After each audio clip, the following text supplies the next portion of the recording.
ఇక్కడ చూపెట్టేది మష్రూమ్ బిర్యానీ అండి.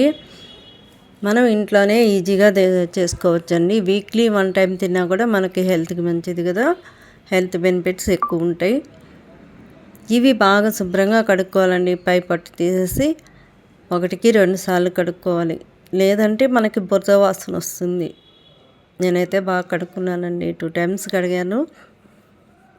1 గ్లాస్ బియ్యం కడిగి పెట్టుకున్నానండి. రెడీ అయిపోతుంది అన్నం. ఇక్కడ దీనికి పోపు పెట్టుకుంటున్నానండి. ఒక బాండెట్లో ఆయిల్ తీసుకొని చెక్క, మొగ్గ, సోంపు, బిర్యానీ ఆకు, ఎర్రగడ్డలు, పచ్చిమిరపకాయలు, క్యారెట్టు,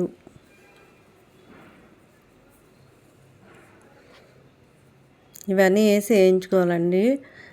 నేనైతే టమాటా వేయలేదండి. ఒక్కొక్కరికి ఒక్కొక్క ఫ్లేవర్ ఇష్టపడతారు. నేనైతే టమాటా వేయలేదు. కొత్తిమీర, కడిగి పెట్టుకున్నటువంటి మష్రూమ్స్, ఇవి కొంచెం వేపుకోవాలండి. తిరమాతలో మగ్గనివ్వాలి. ధనియాల పొడి,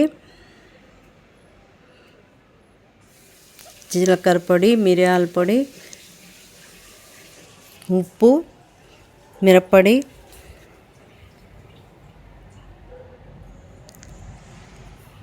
ఇవన్నీ వేసి బాగా కలుపుకోవాలండి. ఇది రెడీ అయిపోయింది.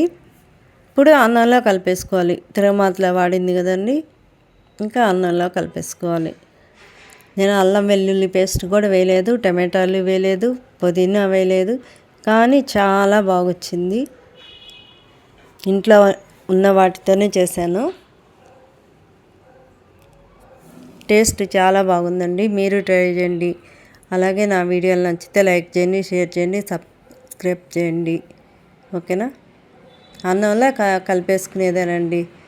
ఈ విధంగా కలుపుకోవాలి. బాగా కలిసేలాగా కలపాలి. అంతే, అయిపోయిందండి.